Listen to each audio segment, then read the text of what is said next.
So today we're going to be lowering my car finally. We got the 1-inch drop from Steeda, their Progressive Sport Springs, but let's take a look at the car real quick. I got my boy Chad that's gonna help me out with the install because I literally can't do that with myself. You actually need some tools that you can't just do it in your garage, but we're doing it in a garage because he does stuff in his garage, and so this is not a normal case. But anyway, let's take a look at the car. I'm gonna show you the before and the after and maybe some highlights of what we're doing, but I'm really excited. I've heard a lot of good things about these springs, and so if you're interested in these springs, this could be a video for you. This is a 2019 Mustang GT. It's the premium package, and so you've got the, I think I have the sport package on here too, so I mean everyone's kind of familiar with that, but this is the clearance right here, and I might want to visit doing spacers, but yeah, so I think it's the fingers here. It's about 3 fingers ish, yeah, and so I'm thinking it's gonna be like a finger and like a half. I can't do a half finger because I have full fingers.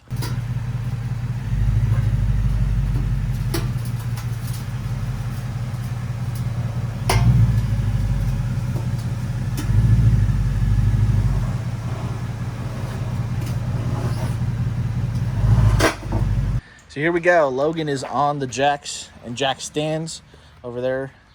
Up in the air. Good boy. But yeah, Chad's gonna be using some power tools. That's crazy. Now that's a big gap. But there's, I don't know if you can tell. Yeah. So that's cool. So how do you feel about power tools? Love it. Make life a lot easier. You gonna do this Amish one?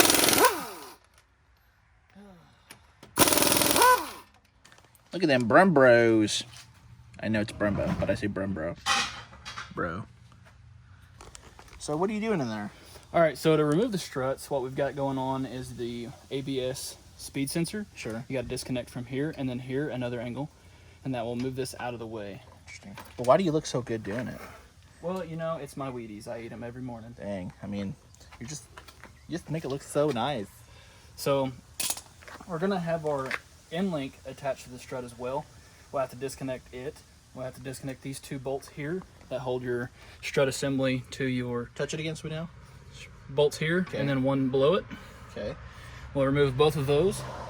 We'll pop the hood and remove the nuts up top that hold the strut assembly in that way, and drop this out the bottom, and swap the springs out there. Cool.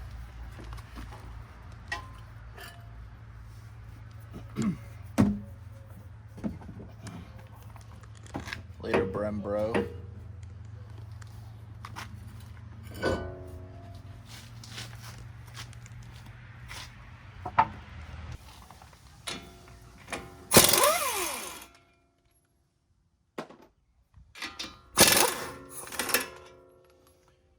Now, the strut assembly with the bolts in have pressure on to your strut. So what we'll do is I'll bring another jack in and a block of wood, and we'll just slightly press up on the arm assembly to take tension off of these bolts so we can remove them and then drop them down out of the way. Cool.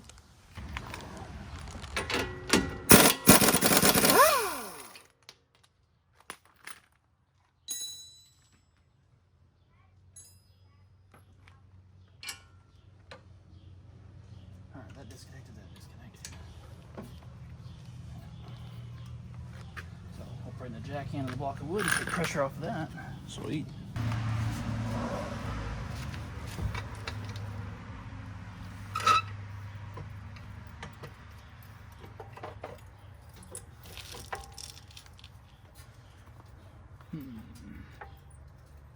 That's already.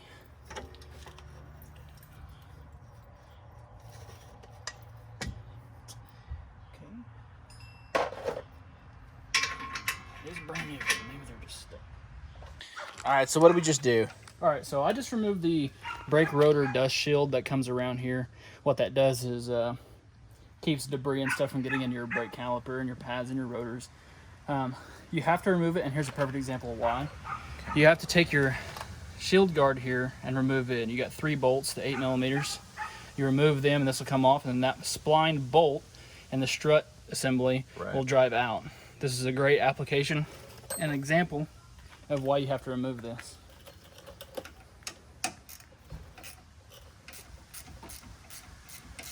So to remove the strut assembly from the strut tower, you have 3 nuts that hold on the studs here. Okay. What I do is I loosen these 2 off completely and take them off and just set them up here where I know that I'm not going to lose them. You know, they're not going to fall anywhere. On this last one that holds this up, I always typically try to operate the impact, and I'll hold the strut assembly with my other hand so it doesn't fall out when I take this off. Like so. And then I'll sit there, and then I can double hand the strut assembly and let it drop out the bottom. And then there you go, you have your complete 20 to 15 to 17 strut assembly that's all OEM. Do people like buy those kind of struts or coils or whatnot? I don't see a lot of people that buy OEM stuff unless they have a stock car. They're just keeping it stock, or Interesting. maybe they're going to sell it, so they'll take their aftermarket strut assemblies off and put stock ones back on them. So what's next? What do we do now? So now that this is off and you've got a lowering spring, the spring itself, we'll have to compress it. Okay. We'll take the nut, bearing, and cap assembly off. Okay. Lift this off and put your new one on, compress it, and put the nut assembly back on, torque it to spec, and then reinstall this entire strut assembly. So, like compressing the spring, that's not something that most people can really do in their garage, right? It's very dangerous. Can be very dangerous. I have a tool that I have purchased from my wife's main nemesis, my Snap-on dealer. Ooh. It allows me to safely compress and decompress springs. They're under a lot of pressure, so people can get hurt very easily if they do this with the wrong tools, or if they're not paying attention, or if just some freak accident happens. So this is something that the average person probably shouldn't do, unless they've had some guidance or experience of doing this the correct way with the correct tools. Cool. All right, so what we've got is this OTC tool. It's a spring compressor tool. It's kind of something that if you do this for a living, you would definitely purchase. It's more of a more pricier tool, but doing this enough, it makes me feel a lot safer having the ability that it has. On this particular tool, down in here we have arm locks that keep the coils locked in position so they don't slip out off of the arms. So each arm, there's 4, they have a tab that the coil itself lays in, and we have that on all 4 sides. Oh, cool. Those locks keep the spring coil in place and doesn't allow it to slip out and cause any problems. So Cool. that's why I use this tool. So then how do we crank this deal? So I will apply with a wrench or a ratchet, put a socket on here, and you use this. It's got a threaded rod with inside, so you turn this and it will compress this, which takes tension off of the nut here. So what we do is we'll compress this slightly, take the nut here and loosen it. We'll use the tension of the coil itself to apply pressure on this, or else your rod from the strut assembly typically spins. So we will just put some tension on this, and then we'll take that nut loose and we'll disassemble this assembly. Cool beans. All right, so you just loosened that nut in the center. Yep, we have our nut here that attaches to your shaft of the strut. The strut rod assembly itself goes all the way through your strut. Cool. I have loosened it off to about the last thread, using the tension of the spring itself to hold the rod from spinning. Now what I've done is attach this, and I will compress the spring. We'll take this nut off, and the cap assembly with bearings will come out. We'll have to do that very carefully so I don't drop the bearings or lose any bearings. Okay.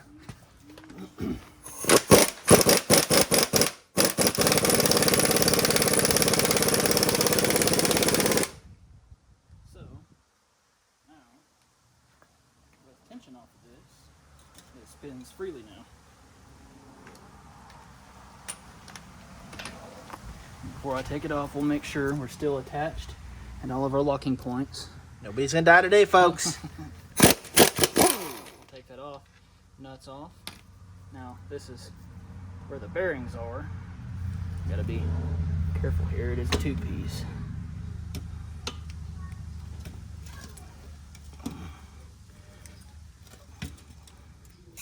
I see it's given.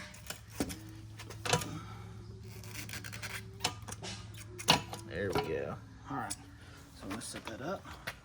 Now, the reason why I say you gotta be careful here, and this is a prime example of why, the strut assembly is designed to turn. When you turn your wheel left and right, it turns with your wheel. Right. For it to turn, being fixed on the car, you have to have bearings underneath here. You have your bearing cup assembly here. and then this will lift out if you were to ever want to replace this. But you have bearings that right here. Right. So this cup assembly sits on top, self-centers, and then spins. And that's how you fix the car, your studs here, to the body of the car, and it still allow your strut assembly to spin. Huh, cool. Now with the spring compressed, we will be able to remove the spring from your strut, like so. And then you have your stock bump stop and boot. And with your new kit, should be supplied a new bump stop at a different length. We haven't opened the box yet, so hopefully Steeda didn't do us wrong. All right, Chad, so how'd Steeda do? You've got a nice set of fronts. You got a nice set of rears.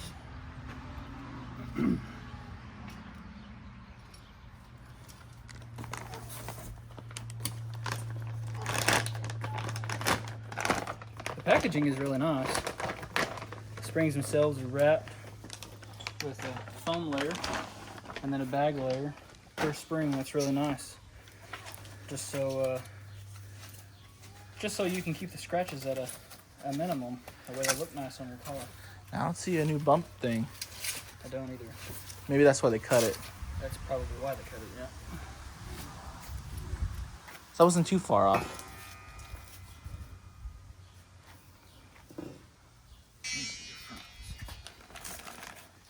Maybe it's hidden in here. No? Yene? Steeda!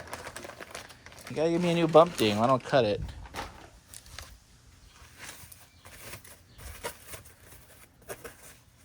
Maybe they figured with the drop that you went, it wasn't enough to matter. Huh. Maybe, I don't know. Well, I guess we'll find out. So, to circumcise or not to circumcise? That is the question. So, for any of you guys wondering, on the Steeda Progressive lowering springs, to be specific, this actual set of springs, Steeda recommends, due to what we found on a forum, they recommend that you remove 1 inch for the bump stop.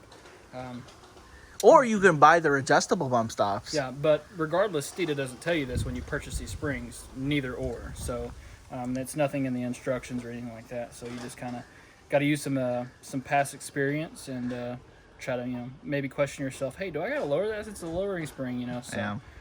but yeah, we're going to remove 1 inch from the top of the bump stop. And So, I mean, 1 reinstall inch it, is so. for me is like 6 inches. And so, everyone's inches are different. Oh, yeah, for sure. This right here is definitely probably 8 inches, maybe 8.5 inches long. So we're going to take it off to about like right here. To be precise, It's I'm probably not that gonna- first ring. So I'm gonna cut out the bottom of the first ring here, Yeah. and we're gonna call that good and throw it back on. Works for me.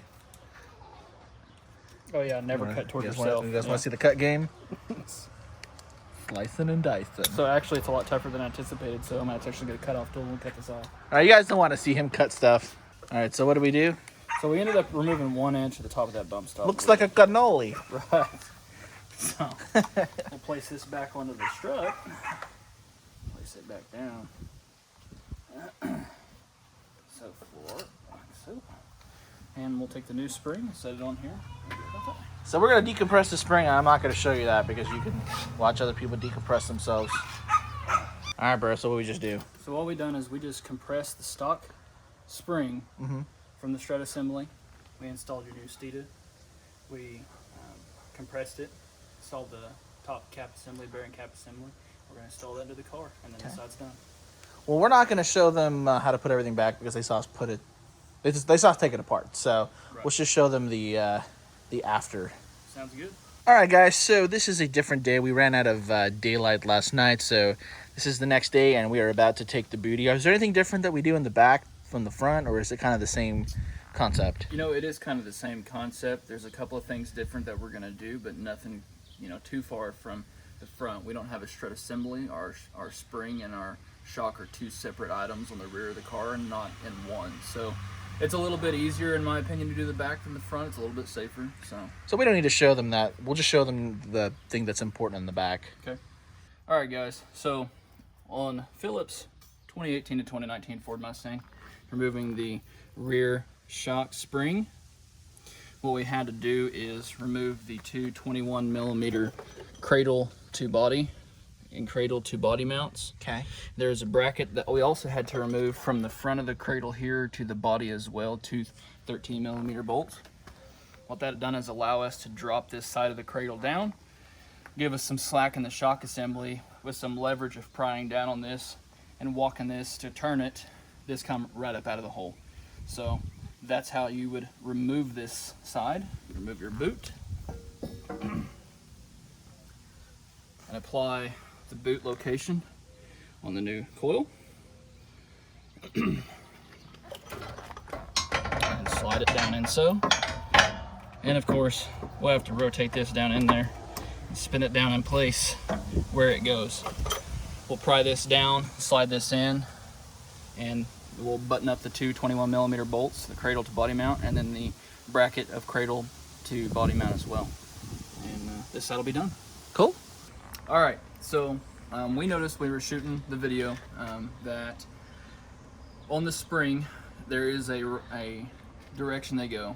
You have the stack of spring coil that go towards the top and your opening coil that go towards the bottom. Right.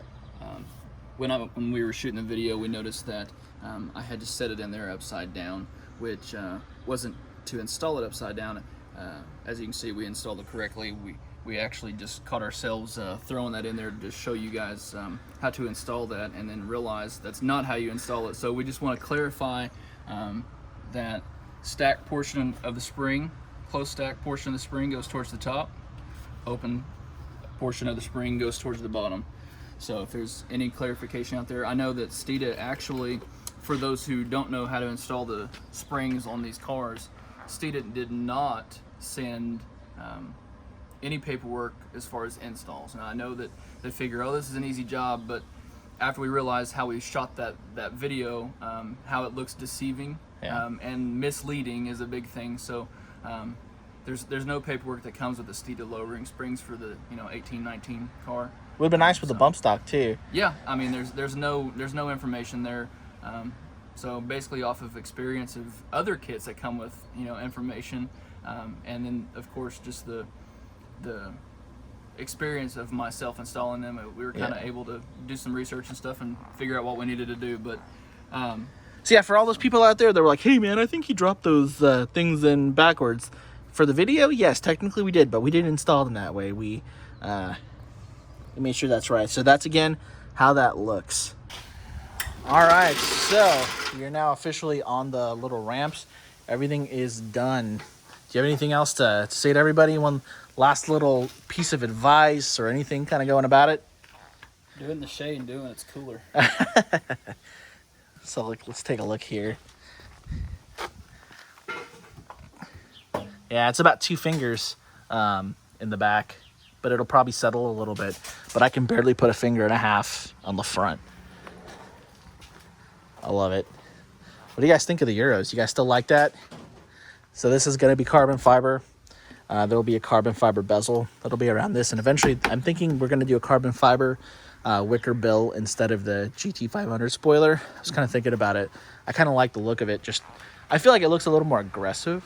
And I kind of like that profile. And if we can find this in carbon fiber, that would be amazing. So anyone out there, if you have products that are carbon fiber and you want to be part of the build, let me know. We can get parts from you and figure that out. But let's bring this baby down and do a walk around. All right, tube U. So check it out. Dude, the front sits so much freaking lower. I love that. Dang, it's got a low profile. All right, let's do a walk around. Get you a little look-see. Oh yeah, I like that so much better. The car looks so mean. We're gonna have to figure out wider tires or spacers, but yeah, check that out. Dude, I love that profile. That back booty looks good too. But there you have it, guys. So we're gonna go drive around and get the springs a little loosened. They settle a little bit, so sometimes you get a little creaking until they get settled, and then sometimes you have to like tighten up some bolts, especially up in the front. When you tighten up the screws up here, once they settle, you may need to go back and hit it again. But yeah, Just freaking love it. So, Chad, what are we doing here now? All right, so today we got done finishing up Philip's springs for his car. We put some lowering springs on the front and rear of his 2019 Ford Mustang. That baby's twerking now. Yeah. She's low to the ground. It feels really good. It looks good. The appearance is great. Anytime you work on your car, especially a brighter color, you can definitely see anytime you get like some fingerprints or, you know, some grease smear spots or whatever. So we're gonna finish up the car while we have, and this is a prime example, we have a grease spot here on the fender of the car.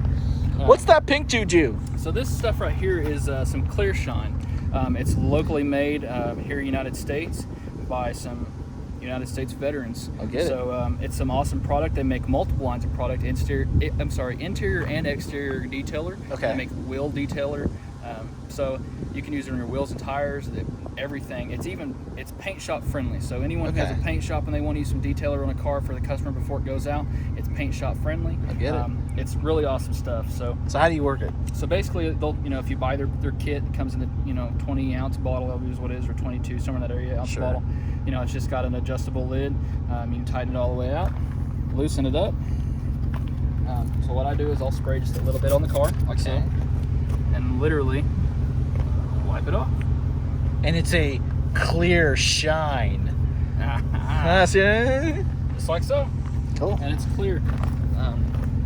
So a lot of times, some people, instead of spraying it directly on the car, you can spray it on the rag if they want and get the rag wet. That's fine too. Spray the entire car, so forth like that. And you can see what it does. It beads up on the material there. Okay. And then you come back and literally wipe it away. So if I keep getting you to do that, I might get this whole car clean. It's very possible. Yeah. We have to do another take on a different part, guys. Right. So this is a great product. If you guys are interested in this, you can always visit clearshine themselves. They have a website. I'll have a link in the description, guys. Perfect. So you guys can get over there and use his code. He'll hook you up with it. But this stuff's good stuff. We're going to try it out and see if we like it. But yeah, that's like being able to be mobily clean. Because like sometimes for me, I commute and I drive to the city. It's about a 30-40 minute drive. And when I get to places, the car ends up looking like crap. Even though I wash it like before I go somewhere. Like especially up in the front. When you drive it, get all the bug dead. But yeah, it'd be really nice to be able to wash it off and have a good product like that. But anyway, check it out. Links in the description below. But that's it, guys. Thank you guys so much for watching. Again, Steeda Sport Progressive Springs. This was the install. So what it looks like. We're going to go drive it around now because I want to fall in love with my car again and even more deeply. Love you guys.